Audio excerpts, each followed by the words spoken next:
کہ 1931 میں گاندھی جو ہیں وہ گولمیز کانفرنس ہے اس میں شرکت کے لیے لندن گئے، تو وہاں پہ ان کی جو اس وقت جارج پنجم تھے بادشاہ، ان سے ملاقات ہوئی، وہ بکنگھم پیلس میں انہیں بلایا گیا. تو گاندھی جو ہیں وہ چپل پہن کے، دھوتی پہن کے جو ہیں وہ وہاں چلے گئے. اور ظاہر ہے جو ان کا ایک سٹائل ہے ایک monarchy کا، اور وہ بڑی ایک بات محسوس کی، بہت سے لوگوں نے اس کو محسوس کیا. تو یعنی جب وہ گاندھی ملاقات کے بعد باہر نکلے تو ان سے جرنلسٹوں نے پوچھا کہ آپ نے مسٹر گاندھی محسوس نہیں کیا کہ آپ کچھ کم کپڑے پہنے ہوئے تھے؟ تو اس نے کہا نہیں، جتنے بادشاہ نے کپڑے پہنے ہوئے تھے وہ اگر ملا کے ہم دیتے تو زیادہ کپڑے بنتے تھے. تو چرچل بڑا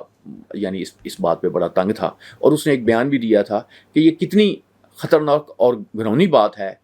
کہ ولایت سے انگلینڈ سے بریسٹری پاس کرنے والا ایک غدار، انہیں غدار کا نام اس کے لیے استعمال کیا تھا، فقیر بن کر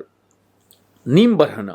جو انہوں نے کپڑے پہنے تھے اس کو کہا کہ وائس رائے کے محل کی سیڑھیوں پر دھندناتا چلا جا رہا ہے، اور برطانوی حکومت کے خلاف سول نافرمانی کی تحریک چلانے کے باوجود وہ وہاں جا کر